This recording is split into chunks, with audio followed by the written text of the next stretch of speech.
Bismillahirrahmanirrahim. Assalamualaikum warahmatullahi wabarakatuh. Pemirsa MTA dimanapun Anda berada, senang kita bisa berjumpa kembali dalam program kita Ruhani Hazain. Di dalam program ini insya Allah Ta'ala kita akan membahas buku-buku dari Hazrat Masih Maud alaihissalam yang sudah dikompilasi dalam kitab Ruhani Hazain. Dan untuk episode kali ini kita akan membahas satu buku beliau yang berjudul Mi'yarul Mazahib. Ini adalah buku yang ke-6 dari jilid yang ke-9 Ruhani Hazain. Secara bahasa, Mi'yarul Mazahib berarti kriteria berbagai agama. Baik, saya Hafizur Rahman dan di studio seperti biasa sudah hadir narasumber kita Bapak Maulana Ataul Ghalib Yudi Hadiana. Mari kita sapa beliau terlebih dahulu dan kita lanjutkan diskusi mengenai buku ini. Baik, Assalamualaikum Bapak. Waalaikumsalam warahmatullahi wabarakatuh. Bagaimana kabarnya hari ini, sehat Bapak? Alhamdulillah sehat. Baik. Alhamdulillah baik. Baik, buku yang akan kita bahas untuk kali ini adalah Mi'yarul Mazahib yang berarti kriteria berbagai agama. Buku ke-6 dari jilid yang ke-9. Seperti biasa, ketika kita memulai pembahasan satu buku yang baru, saya ingin tahu bagaimana kondisi India pada waktu itu atau bagaimana kondisi yang melatar belakangnya Hazrat Masih Maud kemudian menulis buku ini. Silakan Pak. Baik, bismillahirrahmanirrahim. Seperti buku sebelumnya ya, ketika kita membahas mengenai latar belakang Hazrat Masih Maud menulis buku, termasuk buku Mi'yarul Mazahib ini, kita harus melihat ke situasi ya dan kondisi di Hindustan kala itu, di mana dalam buku ini sendiri ya, Hazrat Masih Maud menulis bahwa kondisi saat itu di Hindustan ada 3 agama besar. Saat itu beliau menyampaikan di dalam buku ini. Yang pertama adalah Arya atau Hindu, kemudian agama Kristen dan juga agama Islam. Di mana ketiga agama ini masing-masing saling berhadapan dan mengklaim bahwa agama sayalah atau agama kamilah yang benar, ajaran-ajaran agama kamilah yang sejati dan sebagainya. Nah, situasinya seperti itu. Nah, maka Hazrat Masih Maud alaihissalam beliau menulis ya buku Mi'yarul Mazahib ini untuk diantaranya beliau membandingkan ya ajaran-ajaran dari ketiga agama tersebut, yaitu agama Arya, Kristen dan Islam, khususnya berkenaan dengan ajaran-ajaran mengenai Tuhan ya yang diyakini oleh ketiga agama ini. Jadi Hazrat Masih Maud menulis di dalam buku ini perbandingan ya ajaran-ajaran mengenai Tuhan di dalam ketiga agama tersebut. Lalu Hazrat Masih Maud pun beliau memberikan penjelasan bahwa agama manakah ajaran agama manakah khususnya berkenaan dengan Tuhan yang sesuai dengan fitrah gitu ya, yang sesuai dengan fitrah. Nah, Hazrat Masih Maud menegaskan bahwa ajaran berkenaan dengan Tuhan yang dikemukakan oleh agama Islam lah yang benar dan yang sesuai dengan fitrah.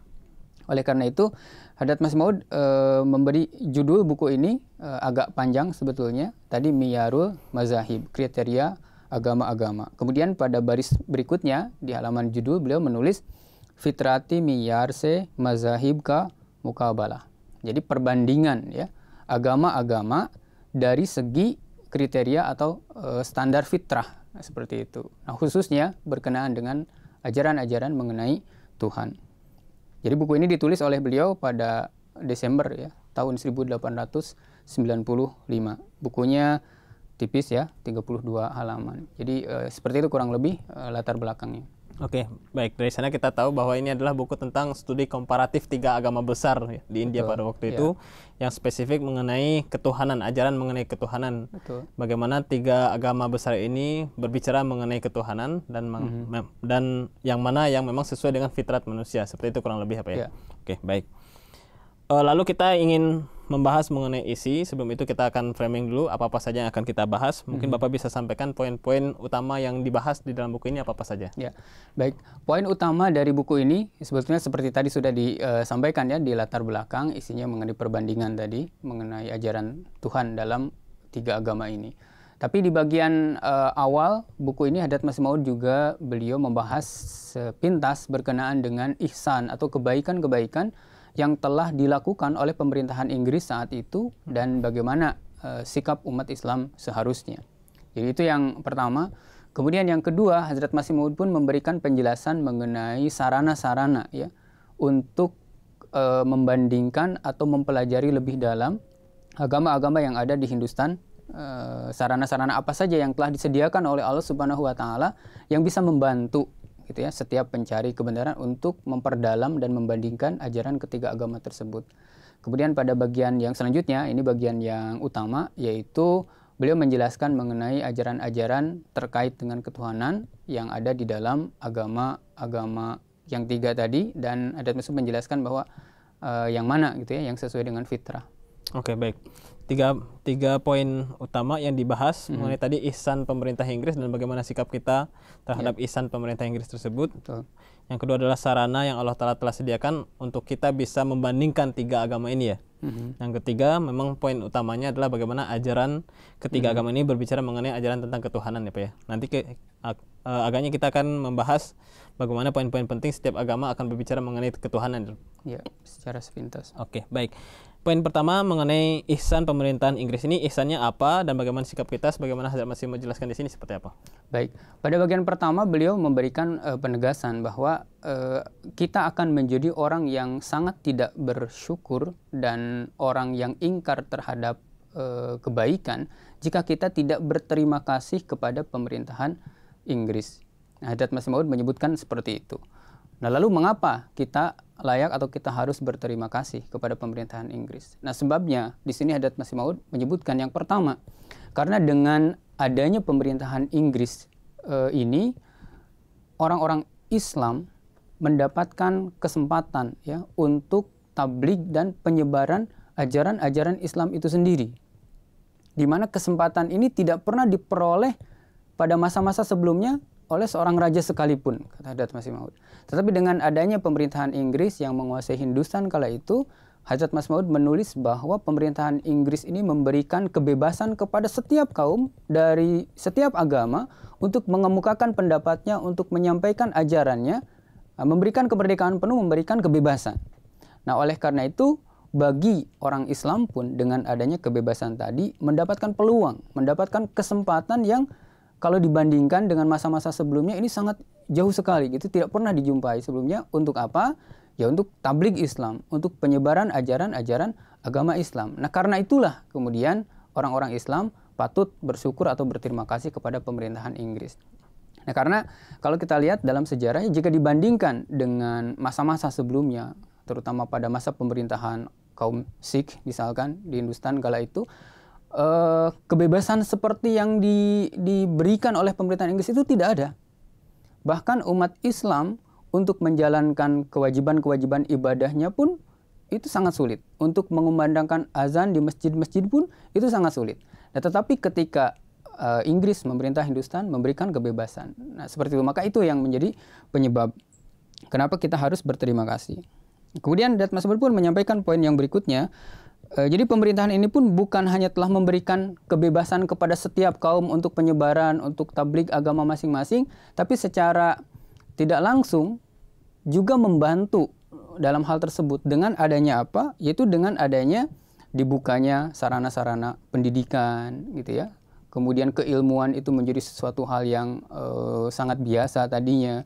Orang-orang yang tadinya tidak berpendidikan karena sarana-sarana yang diberikan oleh pemerintahan Inggris ini menjadi orang yang menuntut ilmu. Mata orang-orang yang tadinya tertutup menjadi terbuka dalam hal keilmuan. Nah, ini membantu terhadap setiap agama ya, bukan hanya Islam, untuk tadi menyampaikan ajarannya secara lebih luas lagi. Jadi itu kemudian, nah oleh karena itu Hadrat Masih Maud menyampaikan bahwa hendaklah setiap orang Islam menganggap wujud atau adanya pemerintahan Inggris ini sebagai sebuah karunia dari Allah Subhanahu wa taala, dengan alasan tadi ya yang kemudian dipelintir ya oleh beberapa pihak yang kurang simpati terhadap Jemaah Ahmadiyah, jadi antek Inggris dan lain sebagainya. Jadi bukan karena itu sebenarnya adanya pujian, adanya terima kasih dari Hadrat Masih Maud itu karena sebab tadi. Jadi beliau menegaskan hendaklah setiap orang Islam menganggap adanya pemerintahan Inggris ini sebagai sebuah karunia dari Allah Subhanahu wa taala. Jadi dan di dalam hal ketaatan terhadap pemerintah harus memberikan contoh sedemikian rupa ya, sehingga orang lain ikut mencontoh gitu ya ketaatan terhadap pemerintah. Bukan apakah Hadrat Masih menjelaskan apakah balasan untuk suatu kebaikan bukan kebaikan juga. Nah, kemudian apakah tidak seharusnya ihsan itu dibalas dengan ihsan juga. Nah, oleh karena itu setiap kita hendaklah berpikir. Jadi ini tadi kebaikan dari pemerintahan Inggris dalam konteks tadi mestinya dibalas juga dengan kebaikan oleh umat Islam. Oke, saya mencatat ada 2 ihsan besar yang telah diberikan oleh pemerintahan Inggris ya Pak ya, kepada orang-orang di Hindustan pada umumnya, tidak hanya terhadap Islam. Yang pertama, kesempatan untuk menyampaikan ajarannya masing-masing, dan ini menjadi peluang oleh agama Islam untuk menyampaikan ajarannya. Betul. Itu yang pertama. Yang kedua adalah secara tidak langsung memberikan sarana-sarana yang meningkatkan kualitas pendidikan, sarana-sarana pendidikan, sarana-sarana keilmuan, yang menjadikan seorang orang-orang Hindustan itu menjadi melek ilmu, melek pendidikan, ya, seperti itu kurang lebih apa ya. Dan hendaknya sikap kita hendaknya juga berterima kasih terhadap hal tersebut ya. Membalas ihsan dengan ihsan, seperti itu kurang lebih yang dikatakan Hazrat Masih Maud. Oke, kita masuk ke poin kedua, 3 sarana yang Allah telah sediakan. Ini apa saja 3 sarana yang dimaksud? Baik, nah jadi sedikit mungkin sebelum ke 3 sarana ini, tadi ada sedikit poin yang penting juga Hadrat Masih disampaikan. Memang di satu sisi kita harus berterima kasih kepada pemerintahan Inggris karena ihsan atau kebaikan-kebaikan yang tadi sudah dibahas. Namun Hadrat Masih menyebutkan bahwa memang kebaikan-kebaikan tadi menyebabkan ilmu menjadi tersebar, orang-orang menjadi lebih melek terhadap pengetahuan, itu adalah sebuah kebaikan. Tapi di sisi yang lain, adanya kemajuan dalam hal ilmu, pengetahuan, sarana pendidikan, di sisi lain juga ada peningkatan juga dalam hal orang jadi dalam tipu daya misalkan, atau kejahatan-kejahatan pun meningkat gitu ya. Karena seiring dengan keilmuan tadi meningkat juga kejahatan-kejahatan ataupun tipu daya dan lain sebagainya. Hadrat Masih memberikan sebuah ilustrasi, memang ini bukan kesalahan pemerintahan Inggris. Sebatas dibukanya sarana-sarana pengetahuan itu adalah suatu kebaikan. Tapi Hadrat Masih memberikan sebuah ilustrasi seperti halnya cahaya gitu ya. Cahaya itu bisa masuk menembus kaca gitu ya, masuk ke dalam rumah. Tetapi air tidak bisa tembus kaca dan masuk ke dalam rumah kalau ada kaca gitu ya. Nah, seperti tadi, jadi dalam hal ilmu pengetahuan, itu sudah orang-orang meraih itu dengan adanya jasa pemerintahan Inggris. Tetapi air samawi, air ruhani ini belum masuk sepenuhnya ke dalam hati orang-orang. Nah, maka ini adalah saatnya bagi Allah Subhanahu wa taala untuk menurunkan air samawi dalam wujud ajaran-ajaran yang disampaikan oleh Hadrat Masih Maud. Nah, oleh karena itu alangkah berberkatnya orang yang memanfaatkan sarana-sarana kebaikan yang sudah disediakan oleh pemerintahan Inggris, lalu dengan sarana-sarana itu ia mendekat kepada air samawi yang disediakan oleh Allah Subhanahu wa taala melalui Hadrat Masih Maud. Yaitu poin juga. Nah, kemudian sarana-sarana untuk mempelajari lebih dalam agama-agama tadi dan membandingkan. Nah, yang pertama Hadrat Masih menyebutkan bahwa adanya pemerintah Inggris menguasai Hindustan kala itu, ini pun merupakan sebuah karunia ya dari Allah Subhanahu wa taala. Nah, jadi Hadrat Masih menyampaikan tidak ada kesempatan yang lebih besar kepada orang-orang di negara lain dibandingkan dengan orang-orang di Hindustan atau di Punjab kala itu, dengan adanya pemerintahan Inggris yang menguasai Hindustan dan memberikan kebebasan itu adalah sarana gitu kan untuk mempelajari lebih dalam. Kemudian yang kedua, sarana yang diciptakan oleh Allah Subhanahu wa taala di Hindustan kala itu terciptanya tempat-tempat percetakan gitu ya. Jadi pemerintahan Inggris tadi menyediakan juga sarana-sarana dan banyak juga percetakan-percetakan, sehingga buku-buku yang tadinya Hadrat Masih sampaikan sudah terbenam di tanah itu seolah menjadi hidup kembali. Orang-orang bisa membaca kembali, buku-buku tersebar dengan banyaknya karena begitu banyaknya sarana percetakan.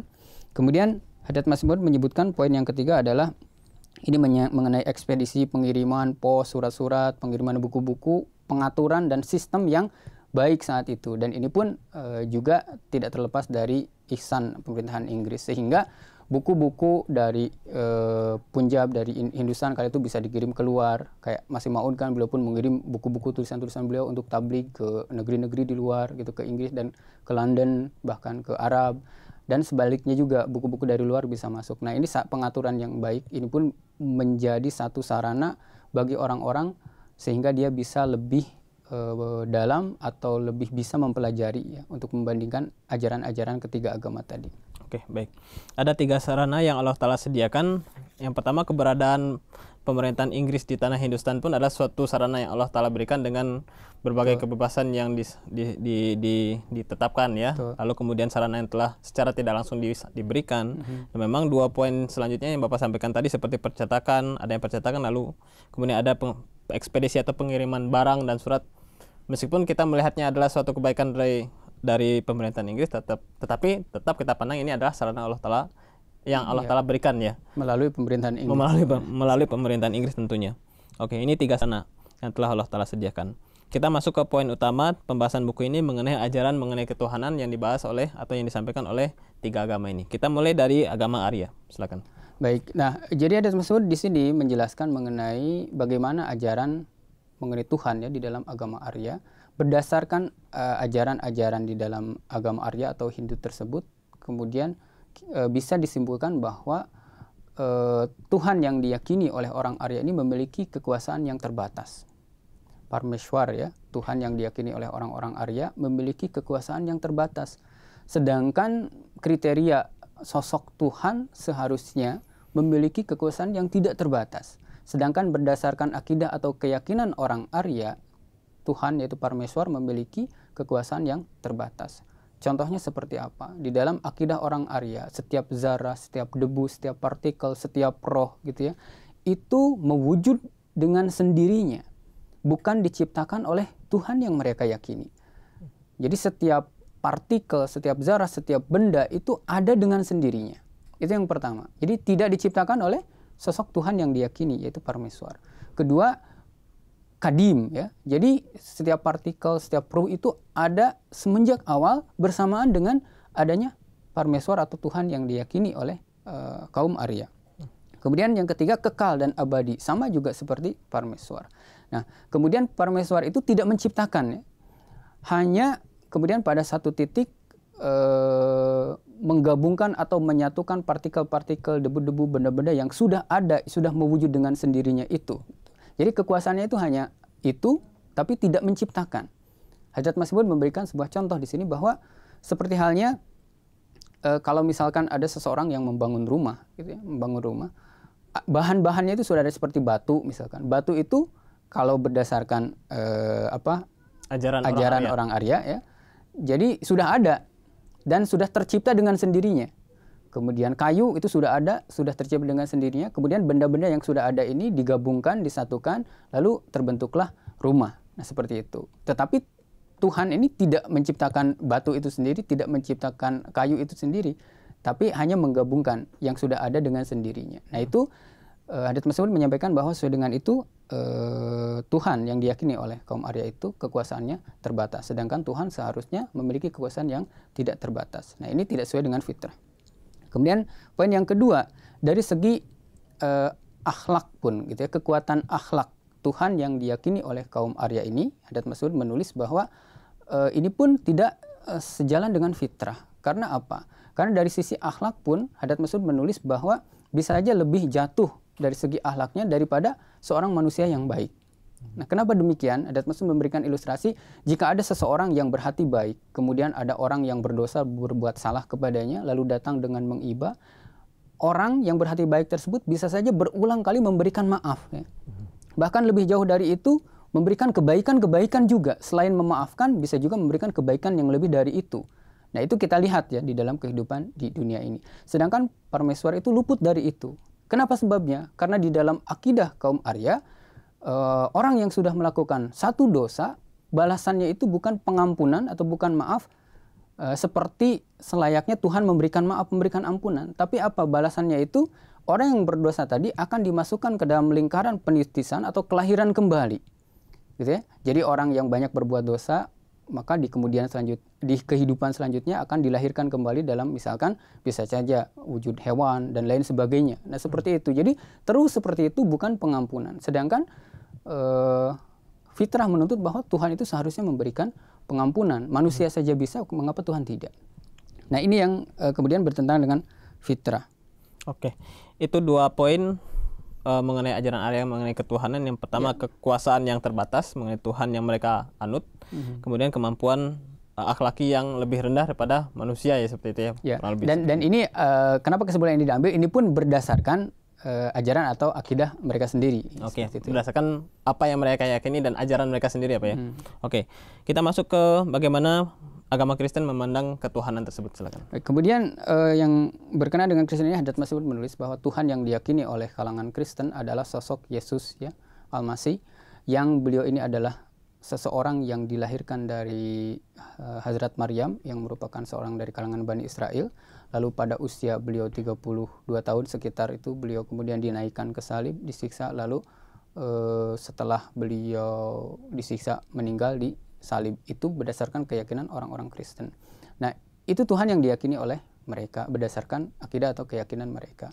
Nah, kemudian Hadrat Masih Maud di sini mempertanyakan, apakah mungkin sosok Tuhan yang harusnya qadir ya, maha kuasa, kemudian bisa menjadi sebegitu lemahnya, menjadi seorang manusia, kemudian terlahir dari masuk ke dalam rahim manusia juga, hidup seperti manusia biasa, merasakan sakit, bahkan bukan hanya itu, beliau tertangkap oleh orang-orang yang jahat, bahkan pada malam sebelum beliau tertangkap itu kan sepanjang malam beliau berdoa agar diselamatkan, tetapi kemudian doanya tidak terkabulkan juga. Karena apa? Karena pada akhirnya beliau ditangkap oleh orang-orang, diseret, disiksa, dianiaya, dinaikkan ke tiang salib, lalu beliau menyeru Eli, Eli. Setelah itu pun beliau tetap disalib dan akhirnya wafat di salib. Nah, apakah sosok Tuhan itu bisa seperti itu?